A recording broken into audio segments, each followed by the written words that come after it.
খবরের শুরুতেই থাকছে হেডলাইন্স। ভক্তদের জন্য সুখবর, এবার থেকে রেশন কার্ড দেখালেই মিলবে দীঘার জগন্নাথ মন্দিরের পবিত্র প্রসাদ। চপ্পলকাণ্ডে অবশেষে নতি স্বীকার করলেন সুকান্ত। শিখ সম্প্রদায়ের কাছে তিনি ক্ষমা চাইলেন। বেসরকারি হাসপাতালের আকাশচুম্বী বিল আটকাতে বিধানসভায় একটি নতুন বিল পাশ হল। অনেকটা বাড়ছে শাস্তি। 141 বছরের পুরনো কানুন বদলে মোদি সরকার আনছে নতুন বিস্ফোরক আইন। বিরাট ধাক্কা রাজ্যের। ওবিসি বিজ্ঞপ্তিতে হাইকোর্টের স্থগিতাদেশ পড়ল। শহরে ফের আত্মহত্যা। কসবার ফ্ল্যাট থেকে উদ্ধার হল এক বৃদ্ধা ও তাঁদের ছেলের দেহ। 2টি দা দিয়ে কোপানো হয়েছিল রাজাকে। অপারেশন হানিমুন কেসে প্রকাশ্যে এলো নতুন তথ্য। 6টি এয়ার ইন্ডিয়া ড্রিমলাইনার বাতিল হল। দুর্ঘটনার পরে এই প্রথমবার আহমেদাবাদ লন্ডন উড়ানে বাধা এল। বিশ্ব উষ্ণায়ন ও ধসের জেরে বাড়ছে জল সংকট। পাহাড়ে 300 ঝর্ণার প্রাণ ফেরানোর উদ্যোগ নেওয়া হচ্ছে। আর্থিক জালিয়াতি রুখতে আরবিআই এর সঙ্গে হাত মেলাল টিআরএআই। এবার স্প্যাম কলের বিরুদ্ধেও ব্যবস্থা নেওয়া হচ্ছে। আসছি বিস্তারিত খবরে। ভক্তদের জন্য এবার দারুণ খবর। দীঘার জগন্নাথ মন্দিরে নিবেদিত মহাপ্রসাদ এবার বাংলার ঘরে ঘরে পৌঁছে যাবে। তবে এই প্রসাদ নিতে রেশন দোকানে বায়োমেট্রিক যাচাই লাগবে না। শুধু রেশন কার্ড দেখিয়ে খাতায় সই করলেই পাওয়া যাবে প্রসাদ। মঙ্গলবার এমনটাই জানালেন রাজ্যের খাদ্যমন্ত্রী রথীন ঘোষ। মঙ্গলবার থেকেই জগন্নাথ মহাপ্রভুর মহাপ্রসাদ বাড়ি বাড়ি পৌঁছানো শুরু হয়ে গেছে উত্তরবঙ্গে। এদিন আলিপুরদুয়ার থেকে এই মহাপ্রসাদ বাড়ি বাড়ি পৌঁছানোর কাজ শুরু হয়েছে বলে খবর। তবে দক্ষিণবঙ্গে নির্ধারিত দিন অর্থাৎ 20 জুন থেকে এই মহাপ্রসাদ পৌঁছানোর কাজ শুরু হবে। এই প্রসঙ্গে খাদ্যমন্ত্রী জানান, আগামী 20 জুন থেকে দক্ষিণবঙ্গের জেলাগুলোতে জগন্নাথ দেবের প্রসাদ বিতরণ শুরু হবে। সাধারণ রেশন প্রক্রিয়ায় যেমন বায়োমেট্রিক যাচাই বাধ্যতামূলক, তেমনটা এই মহাপ্রসাদ বিতরণে করা হবে না। বায়োমেট্রিক পদ্ধতিতে সমস্যার আশঙ্কা করে রাজ্য সরকার এই বিশেষ ছাড় দেওয়ার সিদ্ধান্ত নিয়েছে। উল্টো রথের আগেই রাজ্যবাসীর হাতে দীঘার মন্দিরের মহাপ্রসাদ পৌঁছে দিতে চাইছে সরকার। উল্লেখ্য, গত 9 জুন দীঘার জগন্নাথ মন্দিরে রাজ্য সরকারের উদ্যোগে 300 কেজি খোয়া ক্ষীর নিবেদন করা হয়। সেই সঙ্গে গজা ও প্যারা মিশ্রিত ঐতিহ্যবাহী মহাপ্রসাদ রাজ্যের বিভিন্ন জেলায় পৌঁছে দেওয়ার কাজ শুরু হয়েছে। মহকুমা শাসকের তত্ত্বাবধানে ইতিমধ্যেই এই প্রসাদ জেলার রেশন দোকানগুলোতে পাঠানো শুরু হয়ে গেছে। মুখ্যমন্ত্রী মমতা বন্দ্যোপাধ্যায় দীঘার জগন্নাথ মন্দিরের উদ্বোধনের দিন ঘোষণা করেন, বাংলার প্রতিটি ঘরে পৌঁছে যাবে জগন্নাথের মহাপ্রসাদ। সেই অনুযায়ী দুয়ারে রেশন প্রকল্পের মাধ্যমে মহাপ্রসাদ পৌঁছে দেওয়ার উদ্যোগ নেওয়া হয়েছে সরকারের তরফে। রথযাত্রার আগেই এই মহাপ্রসাদ সাধারণ মানুষের হাতে পৌঁছে দেওয়া হবে বলে জানানো হয়েছে প্রশাসনের তরফে। শিখ নিরাপত্তারক্ষীর পাগড়িতে হাওয়াই চপ্পলের কাটআউট ছোঁড়ার ঘটনায় ক্ষমা চাইলেন রাজ্য বিজেপি সভাপতি তথা কেন্দ্রীয় শিক্ষা প্রতিমন্ত্রী সুকান্ত মজুমদার। তিনি তার এক্স হ্যান্ডেলে পোস্ট করে ক্ষমা চেয়েছেন। সেখানে তিনি লেখেন, পুলিশের উদ্দেশ্যে ছোঁড়া একটি প্ল্যাকার্ড দুর্ঘটনাবশত আমার নিরাপত্তার দায়িত্বে থাকা এক শিখ ধর্মাবলম্বী সিআইএসএফ কর্মীর পবিত্র পাগড়ির উপর পড়ে। এই অনিচ্ছাকৃত ঘটনায় যদি কোনো শিখ ভাই বা বোনের ধর্মীয় অনুভূতিতে আঘাত লেগে থাকে, তাদের কাছে আন্তরিক ক্ষমা প্রার্থনা করছি। মঙ্গলবার দুপুরে নিজের এক্স হ্যান্ডেলে একটি পোস্ট করেন বিজেপির বালুরঘাটের সাংসদ সুকান্ত মজুমদার। লেখেন, গত 12 জুন কলকাতার কালীঘাটে পশ্চিমবঙ্গের মুখ্যমন্ত্রী মমতা বন্দ্যোপাধ্যায়ের বাসভবনের সামনে একটি বিক্ষোভ কর্মসূচিতে অংশগ্রহণের সময় কলকাতা পুলিশ আমাকে সহ বিজেপির অন্যান্য রাজ্য নেতৃবৃন্দ ও কার্যকর্তাদের আটক করে বলপূর্বক প্রিজন ভ্যানে তোলে। সেই সময় উত্তেজনার মুহূর্তে পুলিশের উদ্দেশ্যে ছোড়া একটি প্ল্যাকার্ড দুর্ঘটনাবশত আমার নিরাপত্তার দায়িত্বে থাকা এক শিখ ধর্মাবলম্বী সিআইএসএফ কর্মীর পবিত্র পাগড়ির ওপর পড়ে। একদিনে এয়ার ইন্ডিয়ার 6টি ফ্লাইট বাতিল হল। প্রত্যেকটিই ছিল 787-8 ড্রিমলাইনার। গত 12 জুন আহমেদাবাদের সর্দার বল্লভভাই প্যাটেল বিমানবন্দর থেকে টেক অফের কয়েক সেকেন্ডের মধ্যেই ভয়াবহ দুর্ঘটনায় চুরমার হয়ে গিয়েছিল এরকমই একটি বিমান। ফ্লাইটে থাকা 241 জনের মধ্যে 240 জনেরই দুঃখজনকভাবে মৃত্যু হয়।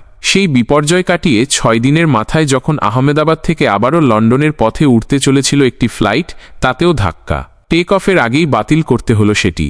বাতিল করা হয়েছে AI-915 Delhi Dubai flight, AI 153 Delhi Vienna flight, AI 143 Delhi Paris flight, AI 915 Ahmedabad London flight, AI 133 Bengaluru London flight ও AI 170 লন্ডন অমৃতসর ফ্লাইট। একই সঙ্গে যান্ত্রিক সমস্যার কারণে AI 315 হংকং দিল্লিমুখী ড্রিম লাইনারকে উড়ানের পরেও ফেরানো হল হংকং বিমানবন্দরে। এর আগে মধ্যরাতেই এয়ার ইন্ডিয়ার সান ফ্রান্সিসকো মুম্বই ফ্লাইটে যান্ত্রিক গোলযোগ হওয়ায় যাত্রীদের কলকাতা বিমানবন্দরে নামানো হয়। অন্যদিকে ফ্রাঙ্কফুর্ট ও লন্ডন থেকে যথাক্রমে হায়দ্রাবাদ ও চেন্নাইগামী লুফথানসা ও ব্রিটিশ এয়ারওয়েজের দুটি বিমানকেও অরিজিন এয়ারপোর্টে ফেরানো হল। এদিকে এই বিমান দুর্ঘটনার পরেই বেশ কয়েকটি স্তরে একাধিক ক্ষেত্রে যে কোনো ফ্লাইট ছাড়ার আগে, বিশেষত এই ধরনের ইন্টারন্যাশনাল ফ্লাইট টেক অফের আগে পরীক্ষা নিরীক্ষার নির্দেশ দেওয়া হয়েছে অসামরিক বিমান পরিবহন মন্ত্রকের তরফে। DGCA জানিয়েছে, জ্বালানি, ইঞ্জিন এবং হাইড্রোলিক সিস্টেম পর্যালোচনা করে রিপোর্ট তৈরি করতে হবে। Fuel parameter monitoring, cabin air compressor থেকে টেক অফ প্যারামিটার, এই রকমই বেশ কিছু জিনিসের পরীক্ষা নিরীক্ষার কথা বলা হয়েছে DGCA এর তরফে। মোদ্দা কথা, ফ্লাইটের ফিটনেস টেস্টের পরেই তা টেক অফ করবে। আর তা করার জন্য প্রতিটি বিমানবন্দরে এয়ার ইন্ডিয়ার বিশেষ ইঞ্জিনিয়ারদের টিমও রয়েছেন। তারা চেক করছেন এবং সেই সংক্রান্ত রিপোর্ট দিচ্ছেন DGCA কে। তারপরেই মিলছে উড়ানের ছাড়পত্র। যদিও এদিন একের পর এক উড়ান বাতিলের ক্ষেত্রে এয়ার ইন্ডিয়ার বিবৃতি বলছে কোনোটিতে প্রি ফ্লাইট চেকিংয়ের সময়ে সমস্যা হয়েছে, কোনোটা আবার এয়ারক্রাফট না থাকার জন্য বাতিল করা হয়েছে। তবে কোনো যান্ত্রিক ত্রুটির ঘটনা ঘটেনি বলেই দাবি করেছে এয়ার ইন্ডিয়া। 1884 সালের বিস্ফোরক আইন বাতিল করতে চলেছে কেন্দ্র। 141 বছরের পুরনো এই আইনের বদলে একটি নতুন বিস্ফোরক আইন আনতে চায় মোদী সরকার। এই লক্ষ্যে একটি খসড়া বিস্ফোরক বিল 2024 প্রস্তাব করেছে কেন্দ্র। এই খাতে ইজ অফ ডুইং বিজনেস অর্থাৎ ব্যবসা করার সুবিধা আরও বৃদ্ধি করার লক্ষ্যেই এই নতুন আইন আনার কথা ভাবা হচ্ছে। নয়া আইনে জরিমানা বৃদ্ধি এবং লাইসেন্স প্রদানের প্রক্রিয়া সহজতর করার প্রস্তাব দেওয়া হয়েছে। শিল্প ও অভ্যন্তরীণ বাণিজ্য উন্নয়ন বিভাগের DPIIT পক্ষ থেকে এই বিষয়ে জনসাধারণের পরামর্শ চাওয়া হয়েছে। প্রস্তাবিত বিস্ফোরক বিল 2024-এ বলা হয়েছে নতুন আইনের অধীনে লাইসেন্স প্রদান, স্থগিত বা বাতিল করার এবং অন্যান্য কিছু কাজ সম্পাদনের জন্য উপযুক্ত কর্তৃপক্ষ নির্ধারণ করবে কেন্দ্রীয় সরকার। বর্তমানে যে কোনো বিস্ফোরক তৈরি, দখলে রাখা, ব্যবহার করা, বিক্রয়, আমদানি এবং রপ্তানির জন্য লাইসেন্স প্রদান করে শিল্প ও অভ্যন্তরীণ বাণিজ্য উন্নয়ন বিভাগের অধীনস্থ পেট্রোলিয়াম ও বিস্ফোরক সুরক্ষা সংস্থা ASO। বিস্ফোরকগুলির মধ্যে রয়েছে বারুদ, নাইট্রোগ্লিসারিন, নাইট্রোগ্লাইকল, ডাইনাইট্রোটলুইন এবং পিক্রিক অ্যাসিড। নতুন বিলে আরও প্রস্তাব করা হয়েছে নির্দিষ্ট সময়ের জন্য কত পরিমাণ বিস্ফোরক তৈরি, দখলে রাখা, বিক্রয়, পরিবহন, আমদানি বা রপ্তানি করা যাবে তা নির্ধারণ করবে লাইসেন্স প্রদানকারী কর্তৃপক্ষ। প্রস্তাব অনুযায়ী যদি কোনো লাইসেন্সধারী এই আইনের কোনো বিধান লঙ্ঘন করে কোনো বিস্ফোরক পদার্থ আমদানি বা রপ্তানি করে, তবে খসড়া বিল অনুযায়ী তার 3 বছরের কারাদণ্ড অথবা 1 লাখ টাকা জরিমানা অথবা উভয় দণ্ডই হবে। বর্তমানে বিস্ফোরক আইন লঙ্ঘনের জন্য 3 বছরের কারাদণ্ড এবং 50,000 টাকা জরিমানা অথবা উভয় দণ্ডই দেওয়া হয়। একইভাবে আইন ভেঙে বিস্ফোরক পদার্থ দখলে রাখা, ব্যবহার করা, বিক্রয় বা পরিবহনের জন্য বিলে প্রস্তাবিত 2 বছরের কারাদণ্ড, 50,000 টাকা জরিমানা অথবা উভয় দণ্ডই দেওয়ার প্রস্তাব দেওয়া হয়েছে। বর্তমান আইনে মাত্র 3,000 টাকা জরিমানা করা হতো। ধোপে টিকল না বিজেপি বিধায়কদের বিরোধিতা, এমনকি বিজেপির প্রস্তাবিত সংশোধনীয় যোগ হল না। দুদিনের আলোচনা শেষে বিধানসভায় পাশ হল ক্লিনিক্যাল এস্টাবলিশমেন্ট সংশোধনী বিল। বেসরকারি হাসপাতালের অতিরিক্ত বিলে লাগাম টানতে কেন এই সংশোধনী বিল দরকার, এদিন বিধানসভায় তুলে ধরেন স্বাস্থ্য দফতরের প্রতিমন্ত্রী চন্দ্রিমা ভট্টাচার্য। অন্যদিকে এই সংশোধনী বিল নিয়ে শাসক দল তৃণমূলকে তীব্র আক্রমণ করলেন বিধানসভার বিরোধী দলনেতা শুভেন্দু অধিকারী। সোমবার বিধানসভায় ক্লিনিক্যাল এস্টাবলিশমেন্ট অ্যামেন্ডমেন্ট বিলটি পেশ করেছিলেন চন্দ্রিমা ভট্টাচার্য। গতকাল বিলটি নিয়ে 1.5 ঘণ্টা আলোচনা হয়। তবে গতকালের আলোচনায় বিজেপির কোনো বিধায়ক অংশ নেননি। এদিনও বিলটি নিয়ে ঘণ্টা 1.5 আলোচনা হল। এদিনের আলোচনায় বিজেপির তরফে বিরোধী দলনেতা শুভেন্দু অধিকারী ও একাধিক বিধায়ক অংশ নিলেন। ক্লিনিক্যাল এস্টাবলিশমেন্ট সংশোধনী বিল নিয়ে শুভেন্দু বললেন, আরজি করের ঘটনা থেকে শিক্ষা নিয়ে মহিলা চিকিৎসক, নার্স এবং মহিলা রোগী ও নিরাপত্তারক্ষীদের নিরাপত্তা বাড়ানোর বিষয়ে এই সংশোধনীতে নির্দিষ্ট করে কিছু বলা নেই, কিন্তু এটা অত্যন্ত গুরুত্বপূর্ণ। এই নিয়ে অবশ্যই সরকারের ভাবনাচিন্তা করা উচিত। এই সংশোধনী বিলে বলা হয়েছে, রোগীকে ভর্তির সময় যে প্যাকেজের কথা বলা হবে তার চেয়ে বেশি বিল হলে আগে থেকে তার কারণ রোগীর পরিবারকে জানাতে হবে। এই নিয়ে শুভেন্দু বললেন, এই সংশোধনীতে প্যাকেজের কথা বলা হয়েছে যাতে প্রাইভেট হাসপাতাল রোগীদের থেকে বেশি পয়সা আদায় করতে না পারে। এর সঙ্গে আমি একমত।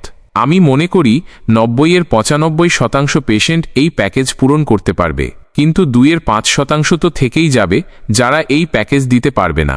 এক্ষেত্রে তার দায় এবং দায়িত্ব কে নেবে তা স্পষ্ট করা উচিত। তার আরও বক্তব্য, হাসপাতালগুলো যে প্যাকেজ ঠিক করবে তা বিস্তারিতভাবে সরকারি পোর্টালে তুলে ধরা উচিত। অর্থাৎ কোন চিকিৎসার জন্য কত টাকা লাগবে সেই তথ্য পেশেন্টের হাতে থাকলে হাসপাতাল তাদের প্রতারিত করতে পারবে না। বিরোধী দলনেতা আরও বললেন, এই বিষয়টির সঙ্গে প্রচুর মানুষ জড়িত। বহু বেসরকারি হাসপাতাল, ওপিডি, ডে কেয়ার ইউনিট জড়িত। তাই আমার মনে হয় আরও একটু সময় নিয়ে আলোচনা করে আইন সংশোধনী করা উচিত ছিল। স্বাস্থ্য বিষয়ক স্ট্যান্ডিং কমিটির কাছে বিলটি পাঠানো উচিত ছিল। স্টেক হোল্ডারদের সকলের বক্তব্য গুরুত্ব দিয়ে শুনে তারপর সিদ্ধান্ত নেওয়া উচিত ছিল। সংশোধনী বিল নিয়ে শুভেন্দু বললেন, এই সংশোধনী বিলে আপনারা বলেছেন 24 ঘন্টার মধ্যে ট্রিটমেন্টের বাজেট হাসপাতালকে দিতে হবে, কিন্তু অনেক ক্ষেত্রেই দেখা যায় একজন রোগীর চিকিৎসা রিপোর্ট আসতে তার বেশি সময় লেগে যাচ্ছে। ফলে 24 ঘন্টার মধ্যে গোটা বাজেট জানিয়ে দেওয়া কিন্তু কঠিন কাজ। হাসপাতাল করতে পারবে না। আপনাদের ভাবা উচিত। তার প্রশ্ন, ই প্রেসক্রিপশনের কথা বলা হয়েছে, কিন্তু এর ফলে পেশেন্টের গোপনীয়তা রক্ষা হবে তো? তৃণমূলকে আক্রমণ করে শুভেন্দু বললেন, এই আইন পাশ করার পরে হাসপাতালগুলো থেকে আরও বেশি টাকা তুলবে তৃণমূল, আর হাসপাতালে স্টাফ হিসেবে নিজেদের ছেলেদের ঢোকাবে। বর্তমান সরকার স্বাস্থ্য ব্যবস্থাকে লাটে তুলে দেওয়ার চেষ্টা করছে বলে অভিযোগ করে তিনি বললেন, এমনিতেই এখন অধিকাংশ রোগী বাইরে চলে যাচ্ছে চিকিৎসার জন্য। এই বিল চূড়ান্ত হলে এই সংখ্যা দ্বিগুণ হয়ে যাবে। সরকার তড়িঘড়ি সংশোধনী আনতে চাইছে বলে তিনি অভিযোগ করলেন। তৃণমূলের তরফে সংশোধনী বিল নিয়ে এদিন বিতর্কে বিধায়ক নির্মল মাঝি বললেন, কিছু রাজনৈতিক নেতার মদতে নানা জায়গায় নার্সিংহোম গজিয়ে উঠছে। অনেক সময়ই খবর পাওয়া যায় যেখানে একটি সিটি স্ক্যান দরকার সেখানে 3 বার করা হচ্ছে। ভেন্টিলেটরে মৃতদেহ রেখে দেওয়া হয়। অ্যাঞ্জিওপ্লাস্টি দরকার নেই, তাও করা হয়। অ্যান্টিবায়োটিক দরকার না হলেও দেওয়া হয়। পরে সেগুলোই ফার্মেসিতে ফিরে আসে। এই সংশোধনী বিল কেন দরকার? এদিন বিধানসভায় তুলে ধরেন স্বাস্থ্য দফতরের প্রতিমন্ত্রী চন্দ্রিমা ভট্টাচার্য। তিনি বললেন, বিলে নানা রকম উল্লেখ থাকে, বিল বাড়তেই পারে, কিন্তু রোগীকে জানাতে হবে তার ঠিক কিসের জন্য কি খরচ হলো। লুকিয়ে কিছু করা যাবে না। 2 দিন বেশি থাকতে হলে হবে, খরচের ব্রেকআপ দিতে হবে। কোন অসুখে কি চিকিৎসা, তার কত খরচ সেটা জানাতেই হবে। বিলে 16টি সংশোধনী আছে বলে তিনি জানালেন। তার স্পষ্ট বক্তব্য, 5টা ইঞ্জেকশন দিয়ে 20টার দাম নেবে। এটা চলবে না। বেসরকারি হাসপাতালে মহিলা রোগী ও কর্মীদের নিরাপত্তার বিষয়টি সংশ্লিষ্ট হাসপাতাল কর্তৃপক্ষকেই দেখতে হবে বলে তিনি পরে জানালেন। তার বক্তব্য, এই নিয়ে সরকার গাইডলাইন তৈরি করে দিতে পারে না। বিলটিতে আরও সংশোধনী দরকার বলে দাবি করেছিলেন বিজেপি বিধায়ক শঙ্কর ঘোষ। একাধিক সংশোধনীর প্রস্তাবও করলেন তিনি, কিন্তু তার সবকটি সংশোধনী প্রস্তাব খারিজ হয়ে গেল। শেষ পর্যন্ত এদিন বিধানসভায় বিলটি পাশ হল। এখন বিলটিতে অনুমোদনের জন্য রাজ্যপাল সিভি আনন্দ বোসের কাছে পাঠানো হবে। তিনি বিলে অনুমোদন দিলেই সংশোধনীগুলো আইনগতভাবে কার্যকর হবে। পূর্ব ভারতের বেসরকারি হাসপাতালগুলির সংগঠনের সভাপতি রূপক বড়ুয়া বললেন, বেসরকারি হাসপাতালের বিলের ওপর জোর দেওয়া হয়েছে। এটা ভালো উদ্যোগ। প্যাকেজের কথা যেটা বলা হয়েছে সেটা একদিক দিয়ে ভালো, কিন্তু চিকিৎসার সময় এটা অনেক ক্ষেত্রে করা যায় না। ফলে প্যাকেজের বাইরে বিল হলে পর্যালোচনার ক্ষেত্রে একটু ভালো করে দেখতে হবে। ওবিসি মামলায় কলকাতা হাইকোর্টে মুখ পুরল রাজ্য সরকারের। ওবিসি সংক্রান্ত যত বিজ্ঞপ্তি রাজ্য সরকার এ পর্যন্ত প্রকাশ করেছে সেগুলোর ওপর অন্তর্বর্তী স্থগিতাদেশ জারি করল ডিভিশন বেঞ্চ। বিচারপতি তপব্রত চক্রবর্তী ও বিচারপতি রাজাশেখর মান্থার ডিভিশন বেঞ্চ এই নির্দেশ দিল। আগামী 31শে জুলাই পর্যন্ত এই নির্দেশ বলবৎ থাকবে।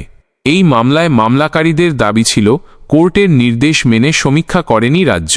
কয়েকটি পরিবারের মধ্যে তা সীমাবদ্ধ রাখা হয়েছে। তবে রাজ্য সরকার কোর্টে জানিয়েছিল এই মামলা আটকে থাকায় কলেজে বা অন্য নানা ক্ষেত্রে ভর্তি প্রক্রিয়া আটকে রয়েছে, একাধিক কাজের সমস্যা হচ্ছে। এই বিষয় নিয়ে মঙ্গলবার মামলাটি উঠল সুপ্রিম কোর্টে। রাজ্যের তরফে কোর্টে জানানো হল, অভিযোগ করা হচ্ছে ওবিসির নামে বিশেষ সম্প্রদায়কে সুবিধা পাইয়ে দেওয়া হচ্ছে। তা ঠিক নয়। পূর্বের ওবিসি মামলা সুপ্রিম কোর্টে চললেও কোন জনজাতিকে ওবিসি হিসেবে স্বীকৃতি দেওয়া হবে তার একটি নির্দিষ্ট তালিকা কিছুদিন আগে প্রকাশ করে অনগ্রসর সম্প্রদায় উন্নয়ন কমিশন। সেখানে 140টি জনগোষ্ঠীকে ওবিসি হিসেবে চিহ্নিত করা হয়। তা নিয়েও এদিন প্রশ্ন তোলা হলো হাইকোর্টে। তারপরই ওবিসি নিয়ে সব বিজ্ঞপ্তিতে অন্তর্বর্তী স্থগিতাদেশ দেওয়া হলো। কোর্টের তরফে জানানো হল, কলকাতা হাইকোর্ট এই মামলায় আগে যে মূল নির্দেশ দিয়েছিল সেখানে জানানো হয়েছিল সরকারকে কিভাবে পরবর্তী পদক্ষেপ করতে হবে। মূল নির্দেশনামাতে তার উল্লেখ ছিল, কিন্তু সরকার সেই নির্দেশকে মান্যতা দেয়নি। 2012 পর্যন্ত যে ওবিসি আইন ছিল তা একটা সময় পর্যন্ত মেনেছে সরকার, কিন্তু পুরো না মেনে 1993 সালের আইন অনুযায়ী করেছে, যা ঠিক নয়। 2012 সালের আইনে যে সংশোধনী আনার দরকার ছিল তা করা হয়নি। সেই কারণে সরকার ওবিসি সংক্রান্ত যে বিজ্ঞপ্তি দিয়েছে তাতে স্থগিতাদেশ দেওয়া হলো। এবার কসবায় ফ্ল্যাট থেকে উদ্ধার হলো একই পরিবারের 3 জনের দেহ। মা, বাবা ও ছেলের ঝুলন্ত দেহ উদ্ধার করেছে কসবা থানার পুলিশ। ঘটনাটি খুন নাকি আত্মহত্যা তা নিয়ে ধোঁয়াশা থাকলেও প্রাথমিক অনুমান এটি আত্মহত্যা। এই ঘটনায় এলাকায় তীব্র চাঞ্চল্য ছড়িয়েছে। মৃতদের নাম হল সৌরজিৎ ভট্টাচার্য 70, গার্গী ভট্টাচার্য 68 ও আয়ুষ্মান ভট্টাচার্য 38। বাবা মায়ের সঙ্গেই কসবা রাজডাঙ্গা গোলপার্কের ফ্ল্যাটে থাকতেন আয়ুষ্মান। মঙ্গলবার সকাল থেকে ফ্ল্যাটের দরজা খুলছিল না ওই পরিবারের। দীর্ঘ সময় ওই ফ্ল্যাট থেকে কোনো শব্দ পাননি প্রতিবেশীরা। দরজা ভেতর থেকে বন্ধ ছিল। ডাকাডাকি করে কোনো শব্দ না পেয়ে প্রতিবেশীরা খবর দিলেন আত্মীয়দের। ডাকা হলো কসবা থানার পুলিশকে। কসবা থানার আধিকারিকরা ঘটনাস্থলে গিয়ে দরজা ভেঙে ফ্ল্যাটে প্রবেশ করলেন। দরজা খুলতেই ঘর থেকে বৃদ্ধ দম্পতি ও তাঁদের ছেলের দেহ উদ্ধার হল। ডাইনিং হলে সিলিংয়ের সঙ্গে ঝুলন্ত অবস্থায় পাওয়া গেল বৃদ্ধ সৌরজিৎ ভট্টাচার্যকে। পাশেই ঘরে ঝুলন্ত অবস্থায় পাওয়া গেল গার্গী ভট্টাচার্য ও আয়ুষ্মান ভট্টাচার্যকে। খুন নাকি আত্মহত্যা তা নিয়ে এখনও ধোঁয়াশা কাটেনি। যদি তারা আত্মহত্যা করে থাকেন তাহলে কেন? পরিবার কোনো আর্থিক সমস্যায় ভুগছিলেন কি না তা খতিয়ে দেখা হচ্ছে। দেহগুলো উদ্ধার করে ময়নাতদন্তে পাঠানো হচ্ছে। প্রাথমিক রিপোর্ট এলেই মৃত্যুর কারণ স্পষ্ট হবে বলে জানিয়েছেন তদন্তকারীরা। একটি নয়, 2টি ধারালো দা দিয়ে কুপিয়ে খুন করা হয়েছিল রাজা রঘুবংশীকে। অপারেশন হানিমুন মামলার তদন্তে এলো এক নয়া মোড়। গত 2রা জুন মেঘালয়ের চেরাপুঞ্জির ওয়েইসাদং জলপ্রপাতের কাছে পাওয়া গিয়েছিল রাজা রঘুবংশীর রক্তাক্ত দেহ। তদন্তে নেমে কাছের একটি পার্কিং লট থেকে একটি রক্তমাখা দা উদ্ধার করল পুলিশ। প্রাথমিকভাবে মেঘালয় পুলিশের সন্দেহ ছিল এই দা দিয়েই খুন করা হয়েছে রাজা রঘুবংশীকে। মঙ্গলবার পুলিশের বিশেষ তদন্তকারী দল রাজার স্ত্রী সোনম রঘুবংশী, তার প্রেমিক রাজ কুশাওয়াহা এবং তাঁদের আরও 3 সঙ্গীকে মেঘালয়ের বিভিন্ন জায়গায় নিয়ে গিয়েছিল। পাশাপাশি হত্যার ঘটনার পুনর্নির্মাণও করা হলো। এক পুলিশ আধিকারিক জানালেন, কিভাবে রাজার ওপর হামলা করা হয়েছিল তা এদিন পুনর্নির্মাণ করা হয়। একটি নয়, 2টি দা ছিল। 2টিই ব্যবহার করা হয়েছে। আমরা দ্বিতীয় দাটির খোঁজ করছি। ইতিমধ্যেই সোনম নিজের বিরুদ্ধে ওঠা অভিযোগ স্বীকার করেছেন। 3 জনে মিলে খুন করেছিল রাজাকে এবং ঘটনাস্থলে সোনমও ছিলেন। নিজের ফোন ভেঙে ফেললেন তিনি। আর সবটাই ছিল আগে থেকে পরিকল্পিত। দ্বিতীয় মার্ডার ওয়েপনটি কোথায় এখন তাই খোঁজ করছেন তদন্তকারীরা। উল্লেখ্য, গত 11ই মে ইন্দোরের রাজার সঙ্গে গাঁটছড়া বাঁধলেন সোনম। কিন্তু বিয়ের আগেই রাজের সঙ্গে সম্পর্ক ছিল তার। তাই হানিমুনে গিয়ে রাজাকে পৃথিবী থেকে সরানোর পরিকল্পনা করেছিলেন সোনম। সন্দেহ তদন্তকারীদের। রাজার দেহ পুলিশ প্রথমে পেলেও নিখোঁজ ছিলেন সোনম। পরে উত্তরপ্রদেশ থেকে পাকড়াও করা হলো সোনমকে। পাহাড়ি ঝর্ণা ও ঝোড়ার প্রাণ ফেরানোর উদ্যোগ নিল কালিম্পং জেলা প্রশাসন। প্রাণধারা পাইলট প্রকল্পের মাধ্যমে 300 ঝর্ণার প্রাণ ফেরানো হবে। পাহাড়ে এমনিতেই জলের সমস্যা, বিশেষ করে পানীয় জলের। একসময় পাহাড়ের মানুষ পাহাড়ি ঝর্ণা ও ঝোড়ার জল ব্যবহার করত, কিন্তু বিশ্ব উষ্ণায়ন ও টানা বৃষ্টির জেরে লাগাতার ভূমিধসসহ একাধিক কারণে শুকিয়ে যাচ্ছে একের পর এক পাহাড়ি ঝর্ণা। যার ফলে জলসংকট ক্রমশ বাড়ছে পাহাড়ি এলাকায়, যা উদ্বেগের কারণ হয়ে দাঁড়িয়েছে পরিবেশবিদদের কাছে।